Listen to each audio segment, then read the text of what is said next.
And so people still have that image of limb lengthening. But limb lengthening is like magic. It's like the most amazing thing you've ever seen. It's literally like I'm a magician. Typically, we'll break one of your bones in the body, and we insert a rod. It's a titanium rod that has a magnet in it, and it's telescopic. We can then take an external remote control and put it on the leg, press a button, and get it to turn. So start to lengthen.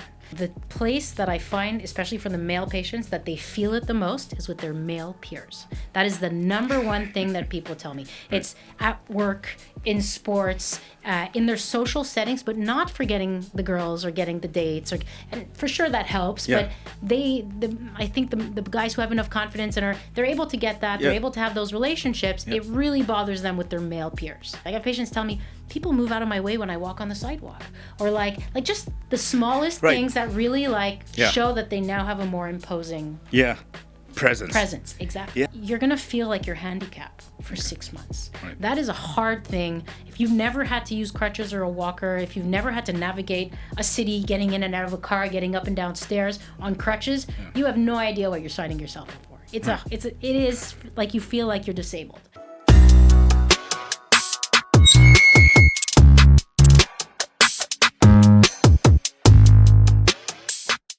How's the last year been for you at the clinic? It's crazy. Yeah, it's been busy. Too busy. Yeah, which is good. That's what I mean. The thing is, I feel like I have 2 full-time jobs. I work at the hospital. I have my public practice. Yeah. Then I see patients from all over Canada. My out-of-province practice that I call it, and then I have my aesthetic lengthenings. Okay. And then I run a surgery center with my twin sister. So it's very busy. Yeah. I mean, you're wearing so many different hats, and I think it's hats off to you for pulling that off. I mean, it's a big center. Like the first time that I walked into the CLLC, that's your limb lengthening center, right? Yeah. Just looking at it from outside in, it just seemed like, okay, it's a couple of rooms, but you walk right. It's a big center. I know you handle about 40 patients a year for the limb lengthening. Yeah, so I mean, the way it works is that whole center has 3 units in it. So I have my Canadian Limb Lengthening Center. My sister has her plastic surgery practice in there. And then we have the surgery center, which is called CREOC, Centre de Reconstruction Esthétique et Orthopédique du Québec. Okay. And so that is where we do surgeries. And so both of our entities rent from the surgery center. Okay. And so we do surgeries there. Perry operates there 1 to 2 days a week. We have 1 or 2 plastic surgeons who come and rent also. Okay. We have a contract with the government for Saint-Justine, who does pediatric orthopedics. Then they come and they rent 1 to 2 days a week. Okay. And then I have my practice for the lengthenings. Yep. And some of what I do is aesthetic, and some of what I do is other deformity work. People who come in, one leg is crooked, one leg is longer than the other. Okay. They have a bunion. Those are all things that fall under the deformity correction. And then for the aesthetic lengthenings, we're probably doing between 3 and 4 a month. Right. So it's busy. Okay. Yeah. No, it is. It really sounds overwhelming for someone who is not in the space. Like you have a lot going on. Yeah. But I think it's only fair to introduce you. I think. Like we said before we started recording, this is the second time we're doing this. And I messed up the recording for the first time. And, after when we ended the recording session, I was, oh my God, I was so frustrated. I'm like, I'm not going to ask her to do it again. And it was so good because, we talked about a lot of interesting things. But, you and I have worked, on implementing AI Scribe in your practice. But more importantly, for anyone listening to this, they probably want to know, who is Dr. Gdalevitch? What is she all about? What does she do? So I don't want to butcher it. So I want you to. I'll do it. Yeah. But first of all, I'm Dr. Marie Gdalevitch, yes. Because sometimes people Google me and they find my twin sister who's a plastic surgeon, and I don't do all the plastic stuff. So I'm an orthopedic surgeon. My training is deformity correction and limb lengthening. Okay. And I'm also a pediatric. I'm just going to readjust. I'm also a pediatric orthopedic surgeon. My head is too small for this. Okay. Here we go. Yeah, that's perfect. Yeah. And so I train both to take care of kids and adults. And my practice, where I work out of the hospital, is Verdun Hospital, which I'm really proud of. It's a great hospital. I have a great team there. And they've allowed me to do this sort of funky niche practice there. I'm one of the only ones in Canada doing this kind of stuff, especially to the level and to the volume that I'm doing it. And then a few years back, I decided that I needed to start to have a center where I could see patients from across Canada. And so that's how the Canadian Limb Lengthening Center got idealized and then eventually came to fruition. thankfully, because of my sister, who's the plastic surgeons are a lot more business oriented. They know that they have to open their own practices and, eventually their own surgery centers. And so because of that, I was able to, basically create my center, create it with my sister, have this sort of surgery center plus where people can reach us at the Canadian Limb Lengthening Center for all their needs with regards to medical needs. Right. And then about 10 years ago, because of the kind of practice that I had a bunch of people reaching out for aesthetic lengthenings. And I knew nothing about this. It's a little bit of a different beast compared to just taking care of somebody who has a medical problem. Whenever you get into the aesthetic space, you really want to make sure that it's safe, that you're not causing harm. That's a big responsibility as a doctor. And so I started slowly. Like one patient begged me to do it. They were from Vancouver. The family was on board. The patient really wanted to be in Canada. And this wasn't being offered in Canada. And I was seeing patients coming back from like Turkey and Egypt and with all kinds of disaster cases. Like they were just having bad surgery done. Okay. And so I said, okay, I'll start. And so it was like I would do like 2 or 3 a year. And then all of a sudden it was 10 a year. And then all of a sudden it's 3 to 4 a month. And once we started to get that volume, that was the other, incentive to saying we need a Canadian Limb Lengthening Center to be able to offer this service safely to Canadians. Right. And now that we opened the center, it's not just Canadians anymore. I have people from the U.S., I have people from Australia, Europe, Asia. Wow. Like it's from all over the world. So that part is amazing. Wow, that is amazing. I mean, first of all, what is limb lengthening? And to be fair, a lot of the audience or people who listen to this are, health professionals, so they probably have an idea. But there's the other side of the coin where, we probably want you to explain it to us like we're 5, Well, most people, even in the medical world, have no clue that this exists. Okay. They have, even in orthopedic surgery, a lot of times people have a negative impression of it because there's a historic, torture techniques that used to be done. And so Right. people still have that image of limb lengthening. But limb lengthening is like magic. It's like the most amazing thing you've ever seen. It's literally like I'm a magician when I do this sort of procedure because it's basically we're creating bone out of your own bone. We're making new bone. So the way it works in this day and age is typically we'll break one of your bones, whether it be your femur, which is your thigh bone, or your leg bone, which is your tibia, or your humerus, which is your arm bone, so one of the long bones in the body. And we insert a rod. So it's a titanium rod that has a magnet in it, and it's telescopic. Okay. And so by inserting the rod and locking it on the bottom and on the top and breaking the bone in between, we can then take an external remote control and put it on the leg, press a button, and get it to turn. So start to lengthen. Okay. And so the magic is that if you break a bone, if you were to break your bone on the street, if you wait a little while, there's an inflammatory reaction. The bone starts to want to heal, and it's called a callus. Okay. So that when the bone heals, it creates this little bone bridge called a callus.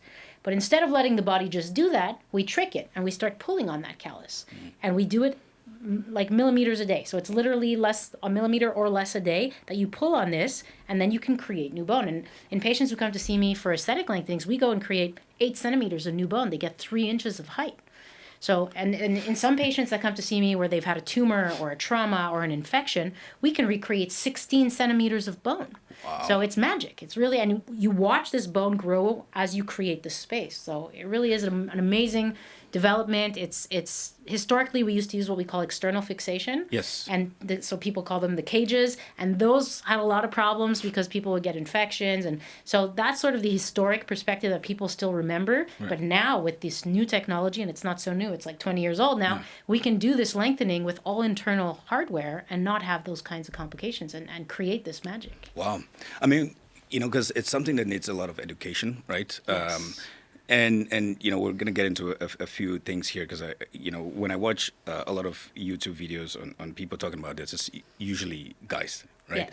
And I remember one of your interviews, I think it was CTV, that you were saying that 90%, this was 5 years ago, right? So 90% of your patients who come in for limb lengthening are men or male. Is that still the case? Yeah, so for the aesthetic lengthening in particular, yes. I'd say maybe it's more like 85 now, but it's close. It's between 80 and 90% are still male. Yeah. I mean, there is for men, there's a stigma for being shorter. Yeah. I'd say that a big portion of that population is somewhere between 5 foot and 5'7". Yeah. But I have female patients as well, a lot of Asian female patients, because there's a beauty standard, I guess, a little bit more in Asia for height. Yeah. But I do have a percentage that are female. But yes, that's the idea. Is mostly, we're helping people, whether they're male or female, feel more confident with their height. Okay, because you mentioned Asia, and I know that there's a few centers all over the world, but granted, there's not a lot of specialists who do exactly what you do.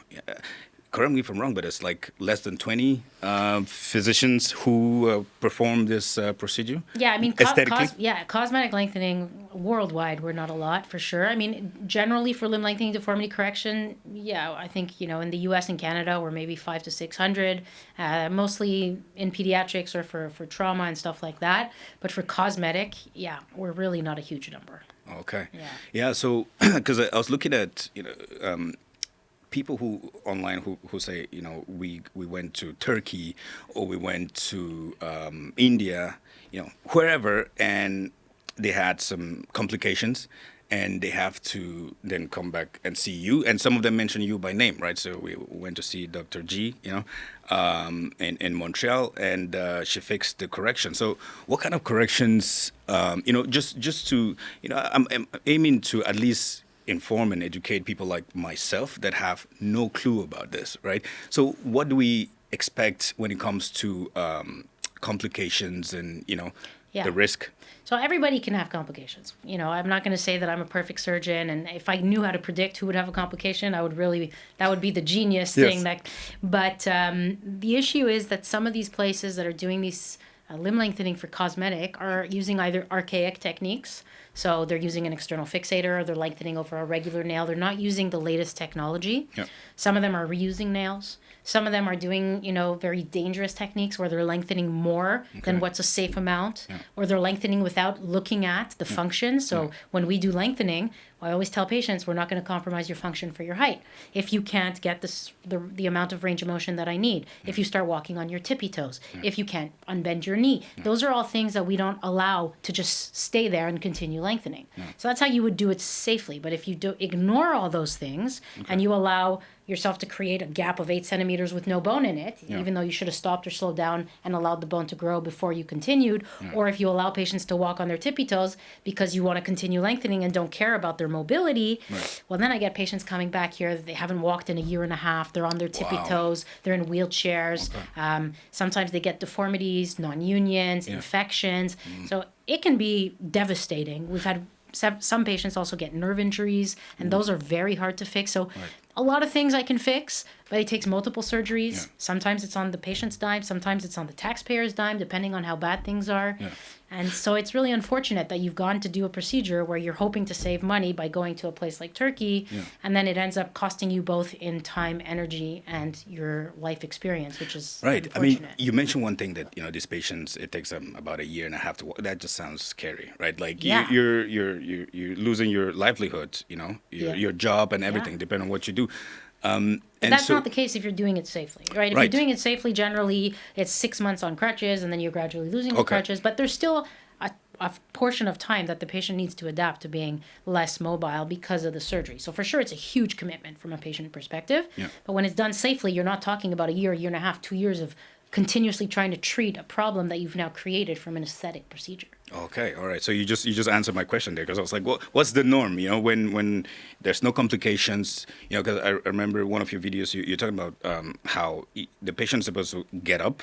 If they need to use the bathroom, maybe 24 hours after the surgery, they should be able to go do that, right? Yes. So basically, in my practice, and it's not the same in all the practices that do this, I don't believe that we should be doing this kind of surgery and putting patients into wheelchairs. I think mobility, moving around, staying active is very important for the recovery. It's important for the pain control, and it's part of how the bone creates bone. You want the patient to be somewhat mobile.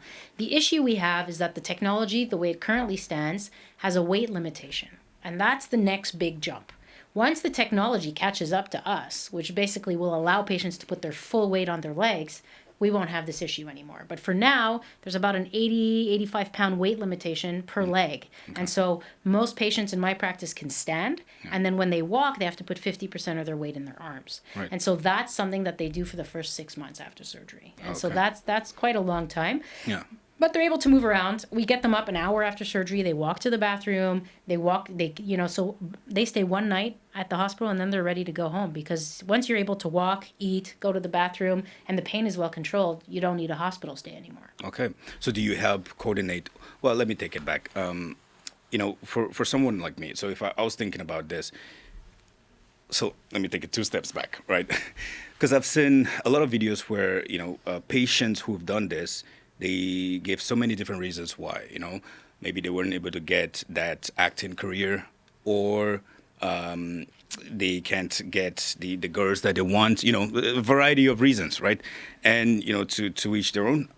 But do you see a trend of like the type of patients that come to see you? Yeah. So initially when I started this, I thought the number one reason would be social. And when I say social, I mean for attracting the opposite sex, if that's what they're going for. Right. But actually, first of all, I was wrong. Yeah. Second of all, people have all kinds of different, it's not just the opposite sex. Yeah. And so actually, the place that I find, especially for the male patients, that they feel it the most is with their male peers. That is the number one thing that people tell me. Right. It's at work, in sports, in their social settings, but not for getting the girls or getting the dates, and for sure that helps. Yeah. But I think the guys who have enough confidence and they're able to get that, they're able to have those relationships. It really bothers them with their male peers. Right. Some of them obviously say that it's a lot easier after they've gained the height to be to not have to. Wow. Tell the girls that they're 6 foot on the dating apps when they're actually not. And that's right. For sure that part helps, but the number one thing that bothers them, and I think the number one group that picks on them is their male peers. They're calling them short, they're making fun of them, that short guy. So the number one thing that I hear from my patients is in the environment of their other male peers. Okay. And because you're saying you're when it comes to the women that comes to see you, it's really within 10 and 15%. So it's maybe hard to gauge like overall. No, most of them are quite short women. So I often see women who are under 5 foot. Okay. And so under 5 foot, it's not, like life is functional.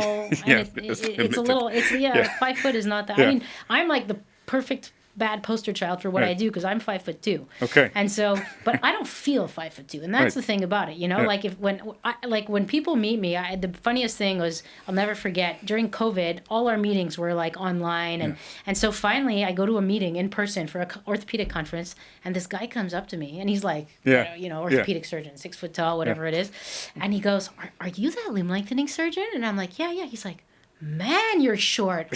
From the videos and like all the conference calls and everything, you don't look that short because you're sitting in front of a computer. Yeah. So I don't feel that short, and my personality allows me to take the space, and I'm typically told that I'm intimidating, and so I don't feel that, but I'm also a woman, and so like it's a different game, and so I understand the perspective of the guys that come to see me that explain that to me. I understand it being a woman in orthopedics, that there is a bias, and that patients have biases against us, colleagues have biases against us, they have an expectation for what a woman can do, what a man can do. Those things still exist, and so I have fought through that in my career, and I wasn't going to change my sex for it. But if you had the opportunity to say, "Hey, I can gain 3 inches, and this is something I can do in a short period of time," for the people who feel strongly enough about it and feel that their height is an impediment, it becomes an option. Absolutely. I mean, my fiance she's 5'3", maybe 5'3.5". I need to make sure I get this right. Yeah. I'm going to hear about it when I get home. But so she's a little under 5'4".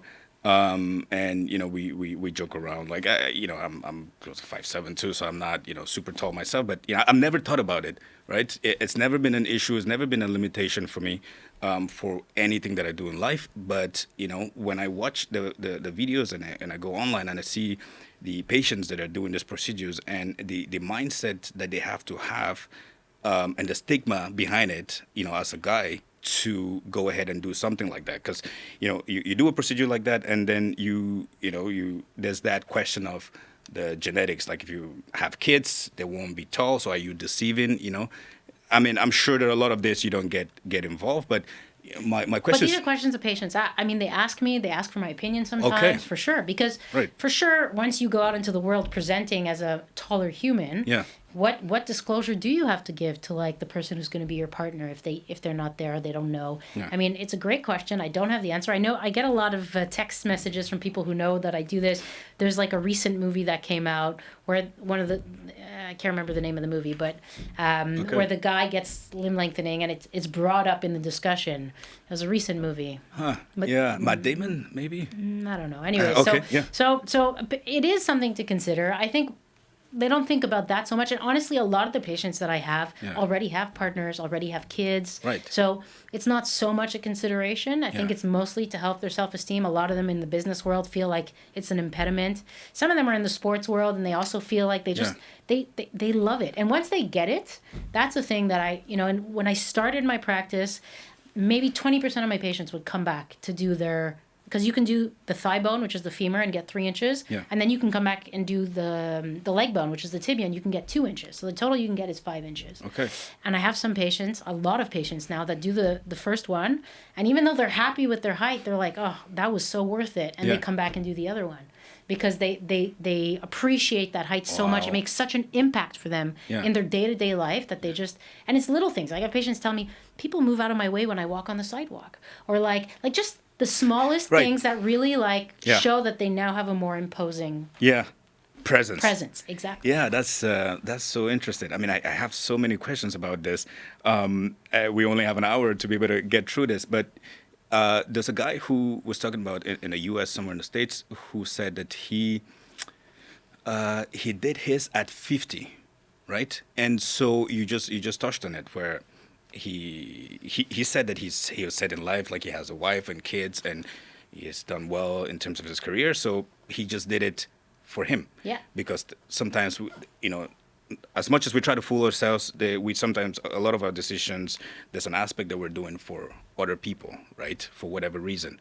But for him, he's 50, he did that, the procedure. So, I'm just curious in terms of the demographics of your patients, like what's the oldest that you've had and maybe the youngest? Yeah, so I think my oldest patient was in his 60s, beginning of his 60s. Wow. Yeah. So, 60s. Yeah, and he was well accomplished, already at the point where his kids were adults. Like this was something that bugged him his entire life, and he just wanted to get it fixed. Okay. It's just, I have a current patient that's going on now that he's in his, he came to see me. We did the first part when he was 55, and now he's doing the second part, and he's 60. That's crazy. But these guys are so motivated. They're usually in really good health, very active, so they're like 60 going on 30, it just depends. Some people take really good care of themselves. Yeah. And so if they're healthy enough, there's no reason not to. But to your point about them doing it for themselves, I'd say most people are doing it for themselves. They're doing it for helping their own self-esteem. Yeah. And I learned this from my sister, who's a plastic surgeon, and she's all in aesthetics now.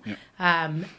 Everybody has something about their body that bothers them. And if it bothers you enough that you can get it fixed, it's life-changing. It's a life-changing procedure. So like a woman who has 4 kids and wants to get her body back, it's a life-changing procedure. Right. A woman who has a nose that she doesn't like and has been struggling with her whole life and she gets it fixed, it's a life-changing procedure. Right. A woman who have no breasts and they get a breast augmentation, those are life-changing procedures for these people, and it's okay for women to do it. Right. Because beauty standards for women, we are all already geared, socialized that we are allowed to do that. And so when men start doing it, and the things that men care about are height, muscles, and hair. Yeah. And so a lot of the patients that I have are have done something for hair loss, or have treated hair loss, or have gone to do hair implants, because those are the 3 things that generally are more important from a beauty standard point for men. Yeah, I mean, there's so much to dive into when it comes to that, but it's really interesting to know that you have 60-year-old patients. So is there a limit that a patient would come in and you say, look, this is... I mean, it really depends on their health. 60 is starting to get there, but I can't say, like, if you're like 65 going on 35, once again, like if you're like in super shape, your body can do it. That part is not the issue. We just want to make sure we're not creating any kind of environment where you may get like a medical complication. So it really depends on your health. Okay. By the same token, I have 60-year-olds. I also have 16-year-olds. And these patients are coming in with their parents, knowing that they stopped growing when they were 12, 13, 14 for whatever reason. And the parents recognize that for their child, it's a lot tougher. And that's actually the more complex one because, they're young. Yeah. They're teenagers. Yeah. Their brain's not entirely mature yet. Yes. They don't understand how the world works yet. And so maybe if they waited a little while, maybe they wouldn't think that they need the surgery. Right. But if their parents are on board, typically they're going to go ahead and do it, knowing that like a 5'2" or 5'4", 16-year-old that's not got any potential left to grow, they've got to be okay in their skin. Because if they're not, this is going to bother them for the rest of their life. That's right. And so when the parents come in and they're supportive, the actual easiest time to do this procedure is when you're 16. Because first of all, nobody's going to be able to tell because it looks like you're just growing. Right. And second of all, they heal like this. I have like a 16-year-old at 4 months. He was playing soccer again. Like wow. The healing potential is just enormous. And so it's just oftentimes a lot easier to do it when you're younger. When you're younger.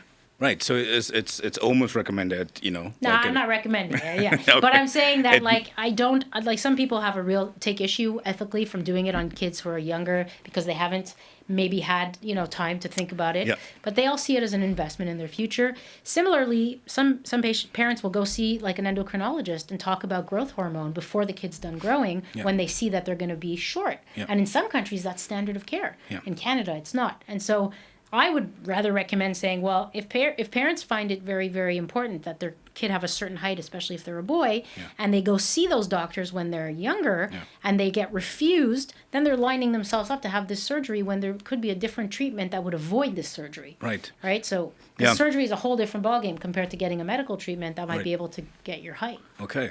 I mean, I think it's something powerful because, when I was looking online on Reddit, and a lot of people talk about... I was really trying to see if people regret doing the procedure. And I didn't see any. The only regrets that I saw were what we talked about earlier because they had complications. Yes. This guy talked about his bone wasn't growing as fast as the elongation process. Yes, correct.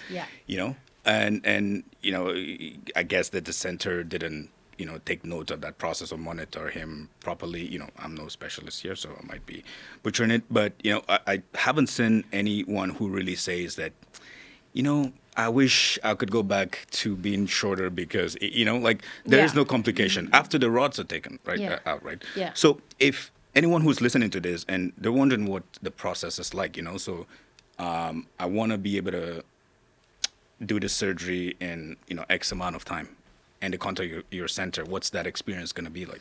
Yeah, so firstly, the first point of contact is usually either through the website or calling the office, and then I have my secretary, Leila, who has a lot of information, will give them a lot of information.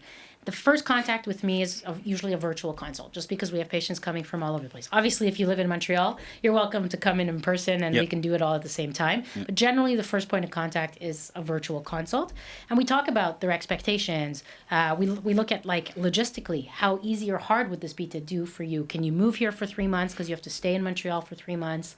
Does your work allow that? Does your school allow that? So we look at the logistics. We answer all the questions. We explain the process. We explain that you have to, do the surgery. Then you have to do physio 5 days a week for an hour a day with our physiotherapist. You have to stay in Montreal for 3 months. It takes 6 months to lose the crutches. You can't drive. You can't do all these things. So we try to give the patient an overall view of what they're signing themselves up for. Yeah. And the hardest part, I think, for patients to really understand, because they're so excited about doing it, is that you're going to feel like you're handicapped for 6 months. Right. That is a hard thing. If you've never had to use crutches or a walker, if you've never had to navigate a city, getting in and out of a car, getting up and down stairs on crutches, you have no idea what you're signing yourself up for. It is like you feel like you're disabled. Right. And so it's a humbling experience, but we try to set them up so that they understand that. Yeah. And then basically, usually by 6 months, patients are starting to lose the crutches, starting to walk with either a cane and getting their strength back. By 9 months, they lose the funny walking. And by a year, most patients are back to their full activities. Right. And then they still have to have a second procedure to get the nails removed. And usually we wait another year or so, and then that's day surgery, and they recover within 10 days. Okay. So that's sort of the big picture that we give them. Yeah. And we try to, so the virtual consult, that's where we talk about all that. We talk about all their concerns, their fears. We go through a list of risks and complications. Yeah. And we focus on the logistics of how this can work for them. Okay. And then the second consult, they have to actually come in person. So I don't operate on people without meeting them. Right. So they have to come and meet with me. It's as important for me as it is for the patient. And I tell patients this, I'm not the only person offering this service. If you're coming to see me, it's because you want me to do your surgery. You like me. We have to like each other. It is a relationship. Yeah. You have to trust me. If you don't trust me, you should go see somebody else, because I'm going to do my best to take care of you in the best way possible. I take care of you like your family. Yeah. But if you don't trust me, then it's going to be a very difficult relationship. Right. So I meet them for that reason, but that's what I tell patients too. I say, you should go get more consults if you want to meet other people, and it's a fit. It's a question of fit, Right. And so at that consult, we'll go through and look at proportions, because if I'm lengthening your legs, I also want to see what's going on with the upper body. Is your torso long enough? Are your arms long enough to accommodate this height for you not to look bizarre? Amazingly, most people have 1 to 2 inches longer in their arms, and so they can accommodate a lengthening. Yeah. And lengthening the thigh bone is where you sort of see that change in aesthetics from proportions. Lengthening the leg bone, the tibia, it's like you would imagine a woman on a high heel. When a woman's on a high heel, you don't notice that there's a proportion problem. Yeah. So that's sort of why we take a look at that. We look at how tight they are in their muscle groups, what kind of preparation they have to do. Okay. If you start off tight, I'm not doing your surgery tomorrow, you need to stretch. I need you to be as flexible as possible before the surgery, because it's like we're putting you through a growth spurt. Wow. And so to be able to do that growth spurt, the hardest part is for the muscles, the nerves, the soft tissues. Yeah. And so we start a prehab program, a stretching program before the surgery. So we prepare Right. patients. Okay. So that whole process is the second step. Yeah. Once that happens, and I've looked at their x-rays and I've checked that they're a good candidate and we've given them the stuff that they need to work on, then they sort of have the capacity to decide when they want to do the surgery. And we usually need like a month to a month and a half lead time. Yeah. And then they have a meeting with my nurse. And my nurse goes through everything. She explains to them what's going to happen the day of the surgery. She goes through all the different complications. Because if I give you a list of complications, but you're not medical, you have no idea what these things mean. And so she goes through and explains everything, and explains how we prevent some of these things from happening, and all the things that they have to be aware about, and what medications they're going to take. And so that's the third step. And then the final step is having that surgery and staying in Montreal for 3 months. For 3 months. Okay. So how's because I imagine that the psychological screening it's like a big part of it. So right? So I used to have a psychologist. Okay. And I still use that psychologist if I have a patient who comes to see me and they're actively depressed or suicidal. Okay. Doesn't happen often. Otherwise, I have a mental health screen that I go through with the patients at the virtual consult. It's a part of our intake form as well. Yeah. And so if they have an underlying mental health condition, it has to be stable. So I have patients who are known for OCD, or patients who are known to be depressed but are on medication and they're stable, or bipolar patients. They can have an underlying mental health problem that is well controlled. They have a psychiatrist, a psychologist. They're well surrounded and supported. They can still go through the procedure. Yeah. Okay. But if they're not well controlled, if this is part of a depressive episode, if they're suicidal, and we go through those questions, then they need first treatment. Okay. Surgery is not a solution or a treatment for depression. If you're depressed about your height, we need to treat the depression first. We can help you with your height later, but if you're actively depressed, having surgery is going to make you much, much more depressed because it's a process. To your point about whether or not patients regret doing the surgery, I don't have patients who regret doing the surgery. They're all happy after. Yeah. But like, you ask a patient 2 weeks after they did the procedure, or a week after they did the procedure, like, they're in pain, they're still not sleeping properly, they're moving around on crutches, like, what did I do to myself? Right. Like, you're asking yourself, like, so I broke both my legs, and now I'm like, so for sure there's a moment. So if you're depressed to begin with, having that happen to you is just going to put you over the edge. Just like any surgery that for you do. sure, exactly, right? 100%. Okay. Yeah, no, that makes sense. I mean, like, we've worked. So a few months back, or last year, now we're in 2026. We implemented AI Scribe in your practice to help you just document your visits faster or more efficiently. So I've worked with you in different capacities, and I know that you mentioned, like, you can be intimidating to people. Like, I see it because you're very on the ball. You need things done, and you need them thorough, right? And I think that I see that translates to what you do with your patients, right? So if a patient is having doubts, because if they go through the list of the physicians that do this surgery, and they're not sure, from my side of things, I can really say that yes, I can see how thorough you are with everything that you do, and from my knowledge. So when it comes to something like psychological screening, I think that it's really important, or it's extremely important for you to be able to address that, to make sure that the patient's not here. It's not something that they thought of like in a month or 2 months, right? I'm guessing my question is also that if a patient comes to you and say, hey, I've been thinking about this for a while, the big question is, what is a while? Has it been a year? Has it been a couple of months? Yeah. So the part that the consultations are for also is to make sure that the patient really understands what they're signing themselves up for. And I reserve the right to tell patients, I don't think I'm the right fit for you. Right. And I think you should go see somebody else. Have you had to send someone? I have had. I've done it twice or 3 times now. Okay. And I don't regret it when I do it because. Are you able to share why you sent them? So after we were on TV with the CTV News thing, I had a few patients call in. They saw it on TV. It's like a new thing, and it felt like they were just trying to. Oh, I just want to try it out. Like that's no.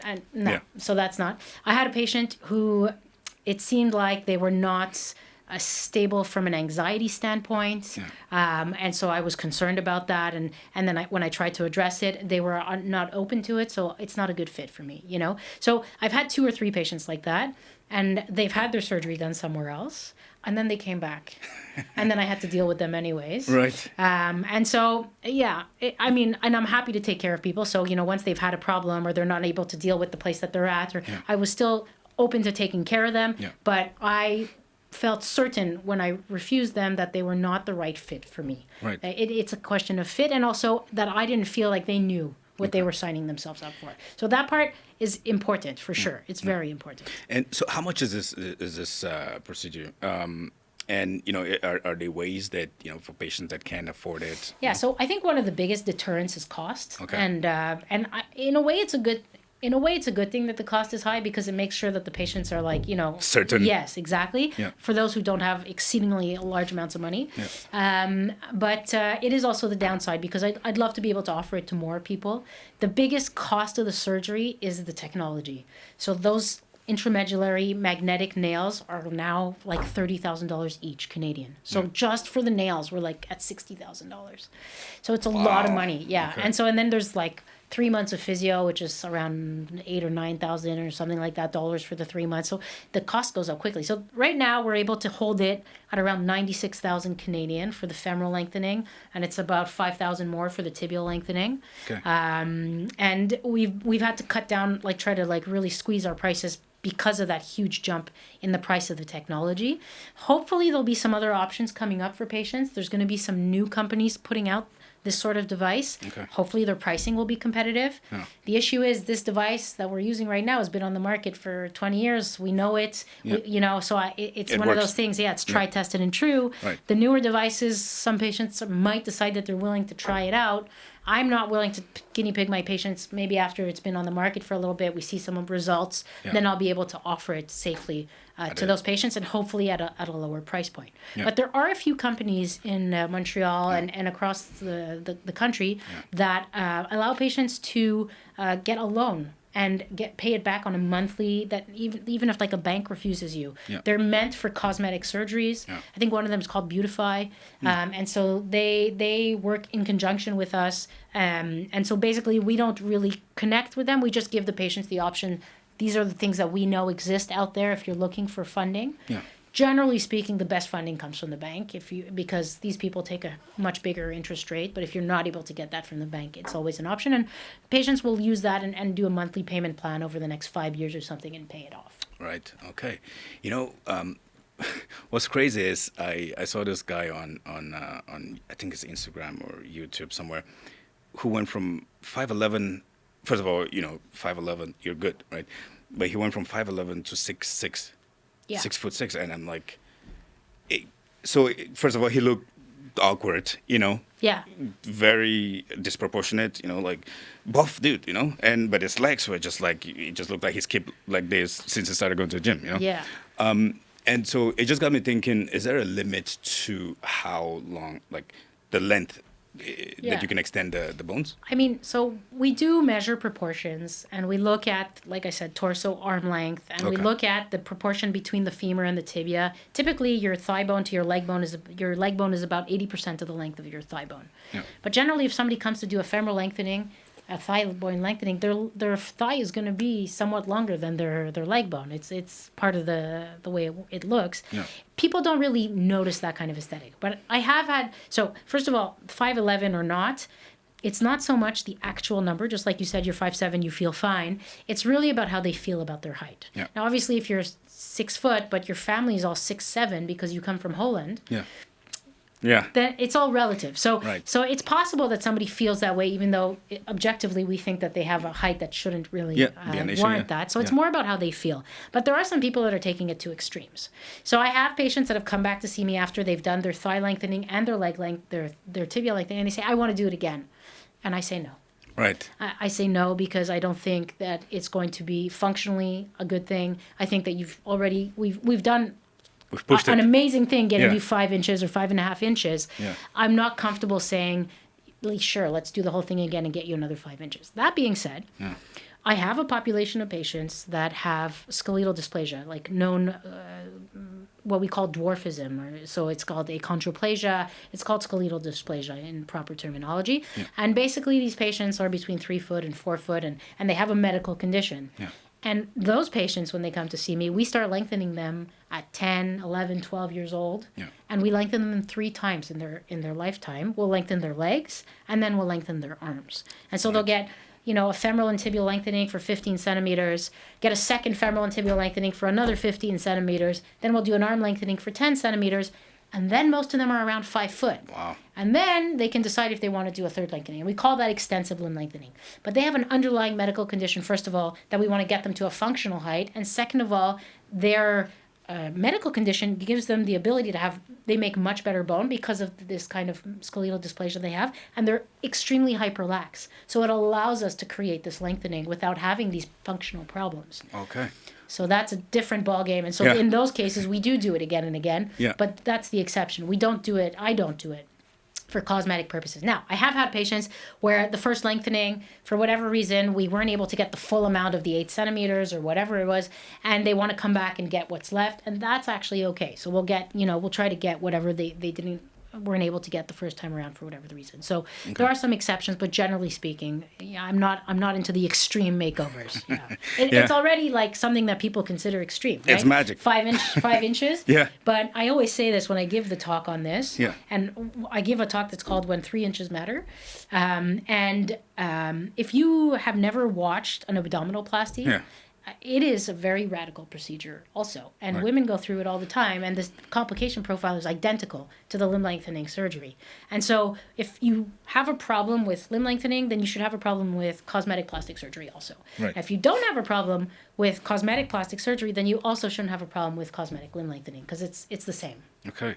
I mean, can I go to your site and we're going to leave your information, in the show notes, but can a patient... someone who's just, at home watching this and they're just thinking, I want to know more before I even contact you. Yeah, so the website is full of information. Okay. We have like a whole thing on what the journey looks like. Okay. We have videos. We have a bunch of stuff on YouTube where we do a bunch of interviews. I talk about the topics. I answer questions that patients have, like their frequently answered questions. Okay. And so we have all of that on the website. You don't have to reach out right away. Yeah. There's a lot of information also on the internet on this procedure. Some of it's good, some of it's bad. Yeah. But most patients, when they come see me, already have a good base knowledge of what they're sort of looking into, and they have very specific questions for me, which is great. I always love it when patients come in with a lot of information, which is good.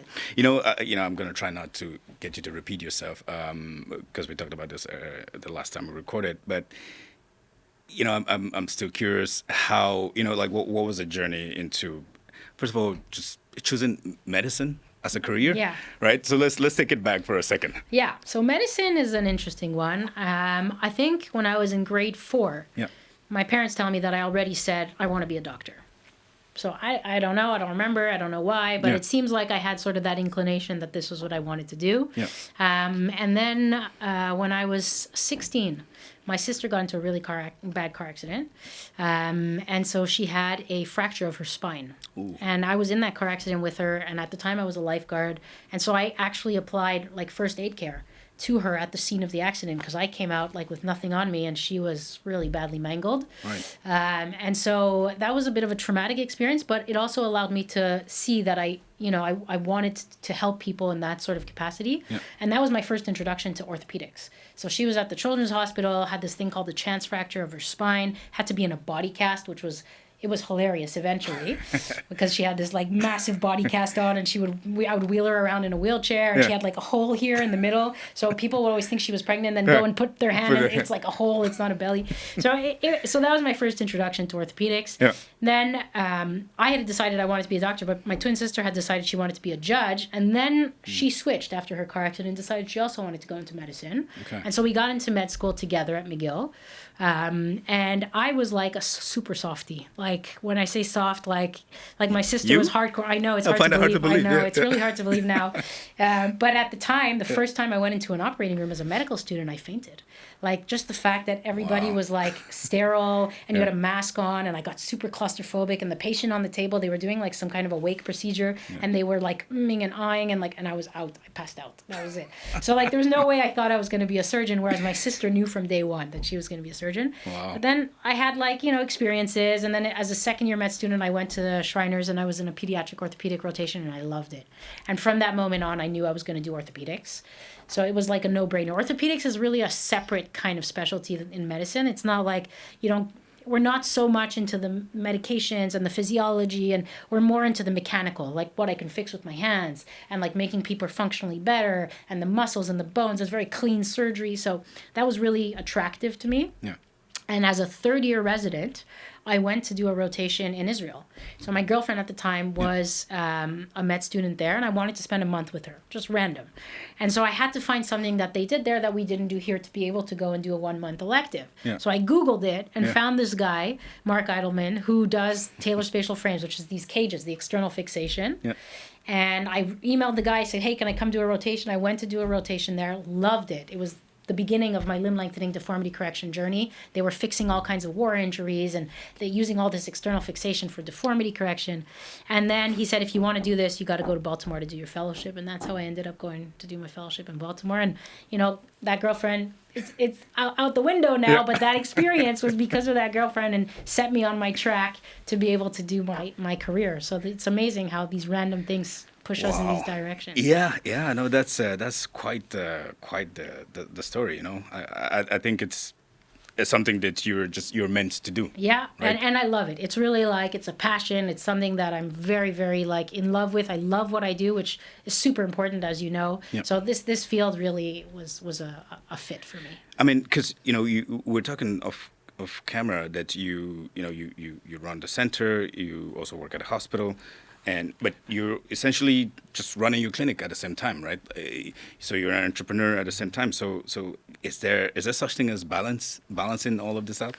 Yeah. So I mean, I think I got to the point where I was off balance for sure. There's like, it's too much. Yep. And I have a family and I have kids, and I want to spend the time and the energy with them. And I get to the point where I get home and I'm just like spent. I have no energy left. I have no mental space left for them. So this year I took a sabbatical from the hospital. Right. It's a way to like slow down. I just feel like I'm in a rat race, I can't slow down time. And so as of January, I just took 1 year away from the hospital. Wow. And the goal is to find a way to slow down a little bit, that part of my practice, find a way to optimize the other part of my practice, the part that, that where I built the center, and I want to be able to make that a little bit more present. Okay. And also to develop some AI ideas, because so thanks to you, I mean, the one thing that I've done in the last 10 years of my practice that has changed my life is using an AI scribe. That has changed my life. And it's like, it's not just a time saver, it's a brain space saver. It's everything. It's about feeling less stressed during a clinic day. It really changed everything, and that opened my eyes to the potential for AI in my field in particular, because orthopedics is so much mechanical, so much hands-on, so much angles, and there's so much potential there. Yeah. So I'm interested in furthering my experience in AI. I love AI anyways. I'm not one of these people who are sort of like resistant to it. Yeah. And I think that one of the ways to really integrate AI into medicine is not to replace anything. Just like an AI scribe is an assistant, I think AI's role in medicine and in surgery is going to be as an assistant. And it's going to be the best assistant you ever had, going to make you efficient, but also make you smarter, being able to do the deductions that will take you more time, the AI can do faster, give you that information, and be able to apply it in real life. So I'm very interested in going into that part. And that was part of the reason I took the sabbatical, is because This is, I love what I do, and I help people one by one, patient by patient. Yeah. But another way to help people is to develop something that can help hundreds and thousands and millions of people. That's right. And so that's sort of where my next steps are. Yeah, I mean, I have 100 questions. I'm sure we're going to talk about this off camera, because that stuff excites me. And when I reached out to you, for us to work together to implement the AI scribe, I didn't find that you were hesitant or closed towards it. I mentioned it, and you're like, "What is that?" I explained it. You're like, "Okay, let's give it a try." A lot of physicians or clinic owners I have to really sell. Yeah. And the truth is, for a clinic owner, unless the physician starts using the AI scribe, and then they are more efficient and they spend less time documenting, and then they add more patients, and then can boost revenue in that sense. So everybody wins. But most of the time, is really that cognitive a benefit where you're not having to think about writing notes a lot, right? Like you're really spending, Well, that's the benefit. The benefit to me, so I don't know if I increase the number of patients, mainly because I'm trying to spend more quality time with my patients. Right. But what I see that it's done is it allows me to talk to my patient without taking notes. So the human part of our connection is better. And it really represents the encounter, which I find when I write a note after I've seen a patient, I get 10% in. I'll write the cliff notes, but when you see what the AI comes up with, I even feel from like a medical legal perspective, it shows how much time and energy I've spent with this patient, how we've discussed things, so I find that that's one of the beautiful parts is reading what the AI comes up with. It's a beautiful note. It's full. There's details, and it allows me to be like, oh yeah, I really spent this time with this patient explaining all this stuff. Amazing. And so that's the part that I find amazing. Do you find that a lot of physicians are still holding themselves back from adopting technology like this? I think anybody who's ever seen it used, since we have used it, I have, I've gone to a conference where I was in the UK, and I was there to learn from these bone infection specialists, and I was like, guys, you should be using an AI scribe, and I gave them and then I saw them a year later, and he was like, you changed my life. And then I have my colleagues at my hospital, they're all on it now. I have the other referrals that I've given you that I've adapted, that technology. Yeah. I had a patient who's a doctor who's like, you're using this? Show me how it works. Wow. So if they see it, it changes their life. But some people are just so busy. That's the problem with being a busy physician. You don't have time to see what's happening. You're so busy. So like for you to contact them, sometimes they're just too busy to have a meeting, too busy to see that this could change their clinical practice. Exactly. I mean, you're spreading the gospel here. Yeah. And you've referred quite a few physicians my way, and some of them I'm working on more long-term projects. But it's like you said, they're very busy, and it's hard to, take away that time from taking care of your patients, even though it's something that can help you spend better time or better quality time with them. So I want to pivot to something really quickly because we're running out of time here. So I was looking on Reddit just to see what are some of the questions that people ask, because, if you go on Reddit, you can see like the limb lengthening subreddits, and some of them are just hilarious, But I'm gonna see if there's any useful questions, So I'm gonna post some of the answers, or after this conversation. So one of the questions is, so could professional athletes theoretically use limb lengthening surgery to boost their performance?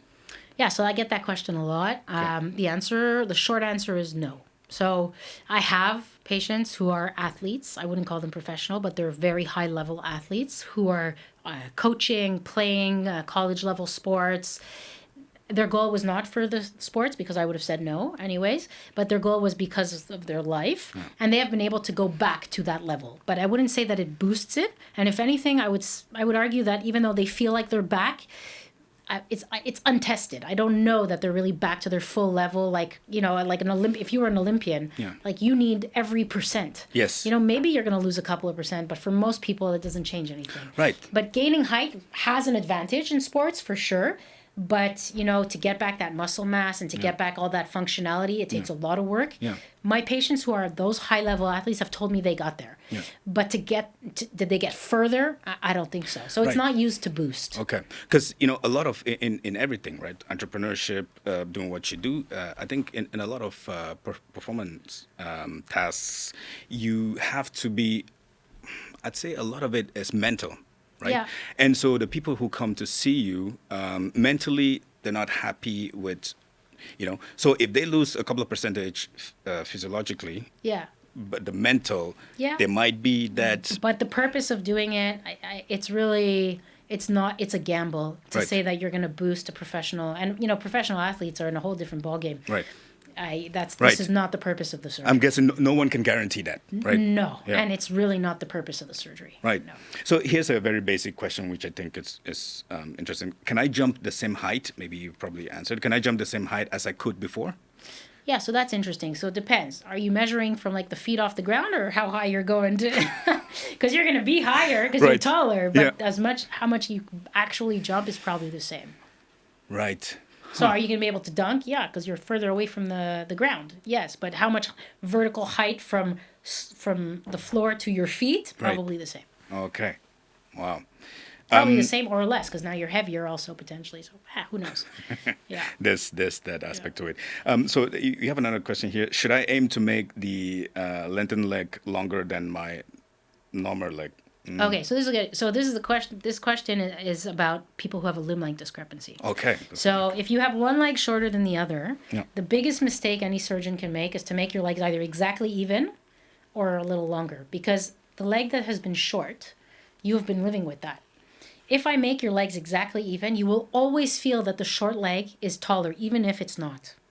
And so whenever we lengthen patients with a limb length discrepancy, we always leave that short leg a few millimeters under the long leg. We never make it 100% equal. Wow. Now, most people in the population, 30% or more, have up to 1 centimeter difference between the two legs, and they live perfectly well with that. Interesting. The time when a limb length discrepancy becomes a functional problem is over 2 centimeters. Okay. So when we're lengthening, if you have a 2 centimeter limb length discrepancy, I'm going to lengthen you 1.5, 1.6, 1.7, something like that. I'm not going to do the full 2, because a patient who feels too long in that short leg will hate you for the rest of their life. It's really like that. So that's something that we don't Wow. do. Yeah. No, that's really interesting. It's the first time I'm hearing that. But I'm just kind of through some of the questions here, just make sure that I get as much as possible.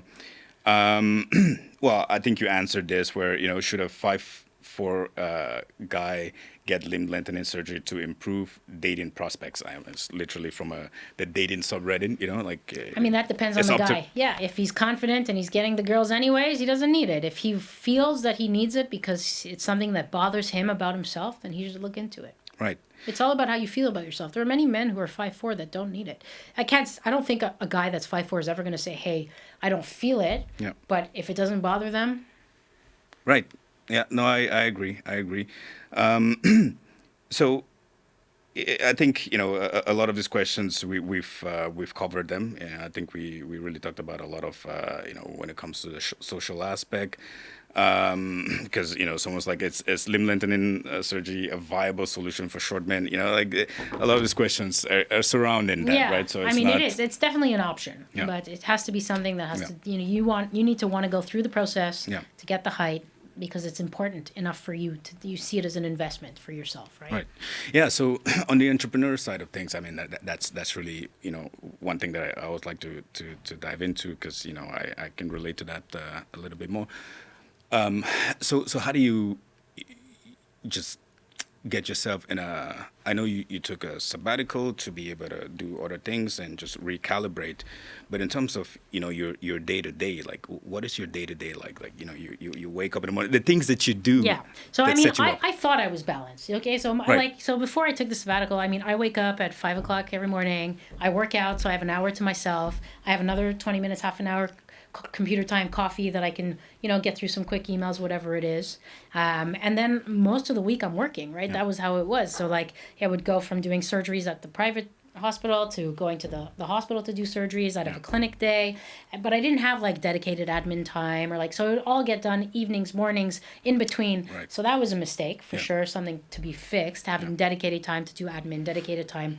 But I was eating well, trying to take care of myself. I would say, I have every evening with my kids. I'm on the weekends, I'm with my kids, but I'm with them, but I'm not with them. Yeah. Because there's so much going on. That's right. So having the time to deal with stuff in a dedicated space and time, saying this is my admin block and I'll take care of everything and I don't have to keep track. Yeah. That's actually finding balance. Right. So yeah, it's busy. The entrepreneur part, I think, is a learning curve. You'll attest to that. Yeah. You start by doing everything, and honestly, you need to know how to do everything in your business to be able to then delegate it. Yeah. But also, there was a lot of learning. So my sister, as part of this adventure, decided to do an executive MBA, which helped a lot. Yeah. Part of my goal this year is to do a little more on the accounting side, to learn a little bit more of how to, because that helps a lot. Once you do the accounting, you sort of understand your business better. Yes. And then you can go in and analyze how you can do better. Yeah. And so that's sort of some of the stuff that I'm looking at this year. And the other thing that I'm looking at doing is learning how to invest. Because I'll work hard for your money, and then if you just don't know what to do with it, it's what a waste. If you take the time to learn how to invest, you're actually making your money work for you. That's right. So these are all things that I never have time to do, and so this is kind of the point. Now, when I tell people I'm going on a sabbatical, they're like, "What? How can you do that?" But what I'm doing is I'm just doing one full-time job instead of two full-time jobs. So I'm not working at all, but it's at a pace that is like, for me, it feels like I'm not working right now, but I'm sure that once I start to dedicate times to the things that I want to get done, I'll be filling up my week pretty quick. Amazing. But that's how I got to see you today, because we wanted to do this it's been like 4 months, and I was like, I have no time. I not even have 1 hour to come and do something like this. It's crazy. Yeah, no, I always see you as someone who, you stick to your word. You say, if you're going to do something, you're going to do it, like for the last year that we've been working together. So I appreciate that. Like I said, there's so many questions that we can go over, but we're really out of time here. So how do people find you and your center? Yeah, so the Canadian Limb Lengthening Center is online. You do cllcenter.com. Okay. You could just Google my name, you'll find me. Probably you'll find a bunch of other stuff too if you Google me. Right. But yeah, the website's up there, and it's really the easiest way. There's a contact form if you want to reach out with questions. You can always talk to my secretary a bunch before you even decide to meet with me. There's really no commitment. She can give you all the information. Right. And then if you really want to consult, whether it's for aesthetic lengthening or you're a patient from somewhere in Canada that has a medical condition where you need help because there's not a lot of care in your province for this, then you can reach out for that as well. So what about, other health professionals that are, possibly thinking of doing something similar, or residents? Like I have a little cousin who is just entered her residency and she's trying to figure out what she's going to do, right? So like, how should they frame their mindset in terms of if they want to get into something like this? I know it's a very broad question. So by something like this, you mean like having a surgery center or starting a center? So many things. No, limb lengthening. Limb lengthening. So first of all, you need to be an orthopedic surgeon. Okay. So that's step one. So you got to be, and then if you're really interested in it, I think you have to go visit, you have to spend time, meet the patients, see what the surgeons are doing, see if you like the lifestyle. For sure, having an aspect of your practice be either aesthetic or like elective like this is nice. It's a nice balance to the other kind of work that we do as orthopedic surgeons, which is mostly in the hospital. Okay.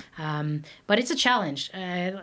Doing any kind of private surgery in Canada is a challenge based on our legal system, based on the public healthcare system, based on people's opinions, based on the government laws. It's a big challenge. Honestly, sometimes I wonder if it's worth it. It's not always clear to me. Yeah. The only thing that keeps me going is that the patients that I'm taking care of are so grateful. They're so happy, so grateful, so happy that there's a way to do this in Canada, that really helps me keep going. Yeah. And that I love what I do. Right. But, the reason behind taking this sort of sabbatical from the hospital is to allow me to get more in touch with the things that I really love about my job and maybe decide things that I might let go of. Okay. So that's sort of the idea behind it. And so, I love the limb lengthening stuff, and that for sure is not going anywhere. Right. And I do enjoy being an entrepreneur and managing my own business, and it's a different kind of challenge. So I do enjoy that part. There's more independence. Yes. So we'll see what the future holds. Amazing. Dr. G, I appreciate you, joining me today. For anyone watching this or listening, we're using the OnPod studio. I always tell all my guests it's an amazing studio. It's very automated. But thanks again for joining me today. And I'm sure that I'll be bothering you again in a few months. Hey, can we do another one? Because sure. I have so many questions, and my even my fiance, my family. I told some of them I'm gonna be talking to this physician that does what you do, and they're just like, oh my God, I have so many questions. But I'm like, I already have. Okay, so some other time. Yeah. But thanks again, and it's my pleasure.